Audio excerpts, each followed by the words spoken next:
छात्र मित्रों, मैं श्री एम.बी. पाटिल सर, शिवाजी विद्यालय महागाव, तहसील गडिंग्लज, जिला कोल्हापुर। बच्चों, हम पिछले कुछ वीडियो में हिंदी विषय के अंतर्गत अर्थात हिंदी लोक भारती विषय के अंतर्गत व्याकरण घटकों का अध्ययन कर रहे थे। इसमें से संज्ञा इस उपघटक का अभ्यास हम शुरू कर चुके हैं। आज के इस वीडियो में बच्चों, आज हम समूहवाचक संज्ञा का अध्ययन करने जा रहे हैं। समूहवाचक संज्ञा किसे कहते हैं, ये सबसे पहले हम देखेंगे।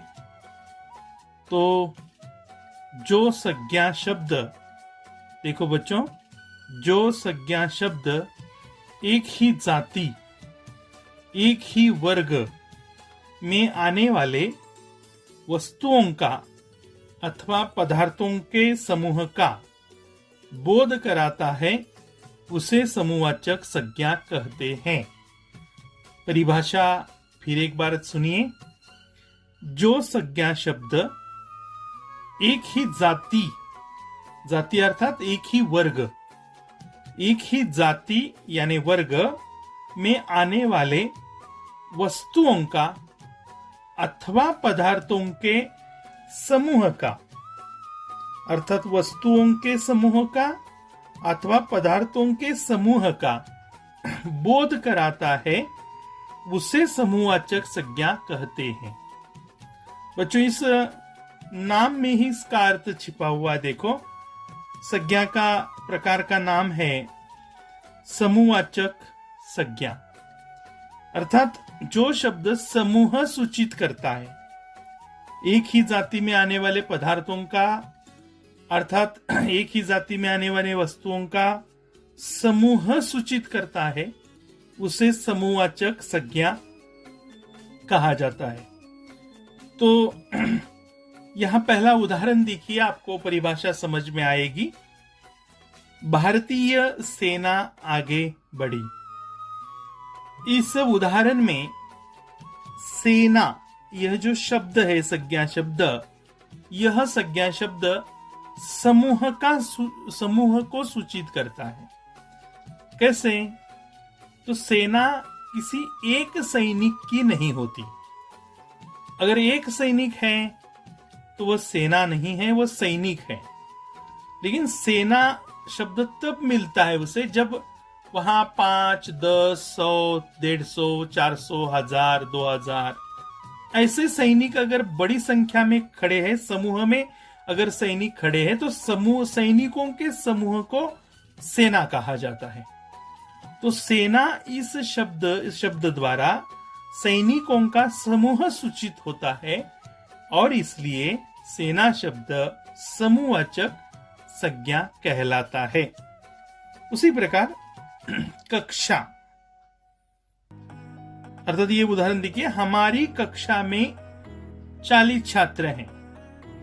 हमारी कक्षा में 40 छात्र हैं। इसमें कक्षा शब्द किसका समूह सूचित कराता है?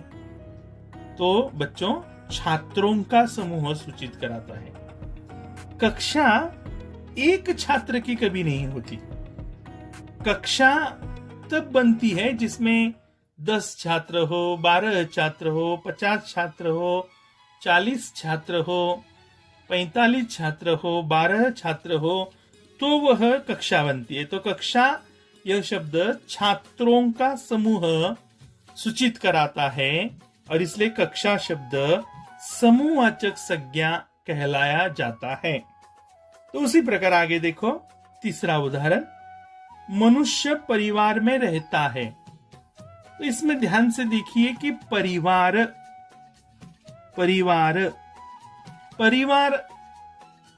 यह शब्द परिवार के सदस्यों का, लोगों के समूह को सूचित करता है।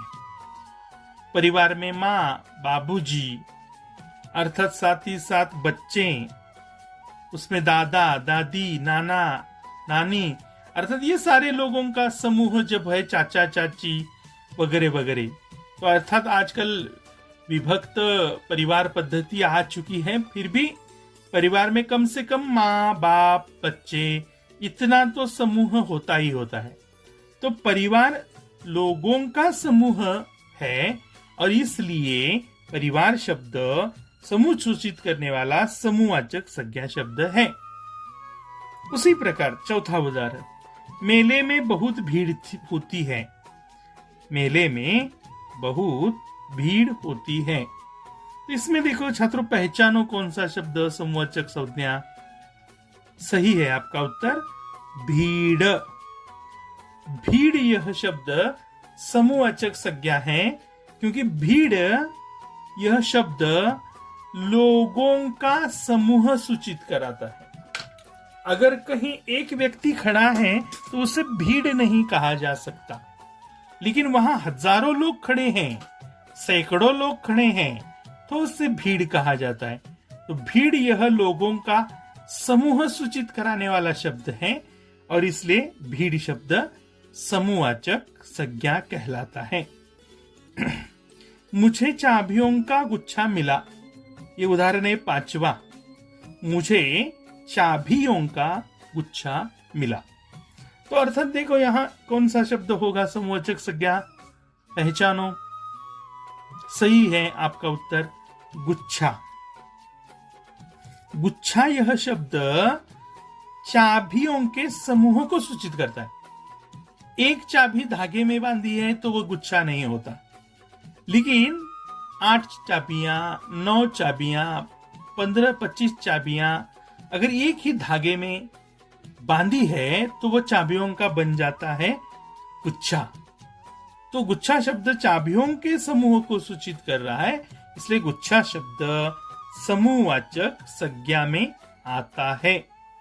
ठीक इसी प्रकार छठा उदाहरण, पहली टुकड़ी मंजिल तक पहुंची। तो इसमें टुकड़ी शब्द देखो, टुकड़ी शब्द क्या है, समूह को सूचित कराता है। अर्थात टुकड़ी में उस टुकड़ी के सदस्य है, अर्थात वो सैनिकों की टुकड़ी होगी या फिर अन्य स्वयंसेवकों की टुकड़ी होगी। तो उन टुकड़ी में वो काम करने वाले वह सैनिक तो है ना, तो स्वयंसेवक तो है, उनका समूह है उसमें। शायद वो 4 होंगे, चाहे वो 9 होंगे, लेकिन उसमें समूह जरूर है। तो टुकड़ी शब्द समूह को सूचित कराता है और इसलिए शब्द है समूहवाचक संज्ञा। 7वां उदाहरण देखिए, बंदरों का झुंड गांव में आया। आप पहचानिए बच्चों इस वाक्य में, बंदरों का झुंड गांव में आया, समूहवाचक संज्ञा कौन सी होगी? सही है आपका उत्तर झुंड। कौन सी है इसमें? झुंड, क्योंकि झुंड यह शब्द या बंदरों का समूह सूचित कराता है। किसी एक बंदर का झुंड नहीं होता, बंदर झुंड में 10, 12, 50, 40 क्या होंगे, वह बंदर होते हैं। तो अनेक बंदरों का समूह झुंड कहलाता है और इसलिए झुंड में बंदरों का समूह है, इसलिए झुंड शब्द है समूहवाचक संज्ञा। 8वां उदाहरण देखिए, 8 डाकुओं का गिरोह पकड़ा गया। कौन सा शब्द बच्चों इसमें समूहवाचक संज्ञा होगा? गिरोह, सही है गिरोह। तो गिरोह है ने डाकुओं का दल, डाकू लोग, अनेक डाकू मिलकर डकैती करते हैं, वह उनका दल। तो गिरोह में अनेक डाकू हैं, एक नहीं है, 4, 5, 8, 9, 10 वगैरह वगैरह। तो इस प्रकार उसमें डाकुओं के गिरोह में, गिरोह तब बनता है जब अनेक डाकू का अनेक डाकू जब एकत्र आते हैं तो उनका गिरोह बनता है। तो गिरोह में डाकुओं का समूह है, इसलिए गिरोह शब्द है समूह सूचित करने वाला शब्द, समूहवाचक संज्ञा। तो इन ऊपर के उदाहरणों में बच्चों ध्यान से देखिए कौन कौन से शब्द समूह सूचित कराते हैं, जो समूहवाचक संज्ञाएं हैं। उसमें से है पहले उदाहरण में सेना, दूसरे उदाहरण में कक्षा, तीसरे उदाहरण में परिवार, चौथे उदाहरण में भीड़, 5वें उदाहरण में गुच्छा, छठे उदाहरण में टुकड़ी, सातवें उदाहरण में झुंड और आठवें उदाहरण में गिरोह। ये शब्द यहाँ क्रमशः वस्तुओं का तो कम से कम समूह सूचित करा रहे हैं या फिर पदार्थों का समूह सूचित करा रहे हैं। ये समूह सूचित करने वाले किसका समूह?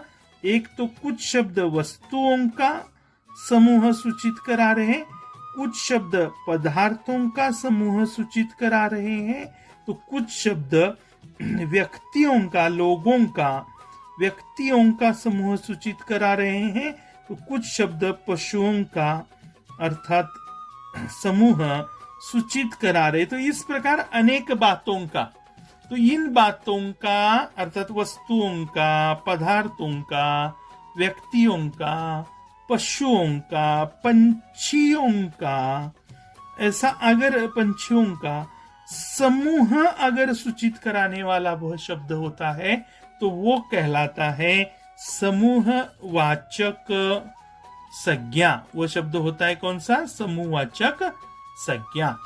तो बच्चों ये समूहवाचक संज्ञा की परिभाषा, समूहवाचक संज्ञा के यह उदाहरण, समूहवाचक संज्ञा की यह संकलन, और ये आप अपना हिंदी की कॉपी में जरूर लिखिए। अगर आपको समूहवाचक संज्ञा समझ में आया है तो सुंदर बात है, अच्छी बात है। अगर नहीं समझ में आई है तो कृपया इस वीडियो को दोबारा एक बार देखिए, फिर से समूहवाचक संज्ञाओं को समझने का प्रयास कीजिए और आपको परीक्षा में अच्छे से अच्छे अंक प्राप्त करने का प्रयत्न कीजिए। तब अब हम अगले वीडियो में जब आपसे मिलेंगे तो संज्ञा इस घटक का सबसे आखिरी जो प्रकार है, पांचवा प्रकार बच्चों कौन सा है? द्रव्यवाचक संज्ञा। हमारे आगामी वीडियो में हम द्रव्यवाचक संज्ञा, इस संज्ञा के पांचवें प्रकार का अध्ययन आने वाले वीडियो में बच्चे हम करेंगे। तब तक के लिए मैं आपसे विदा लेता हूँ।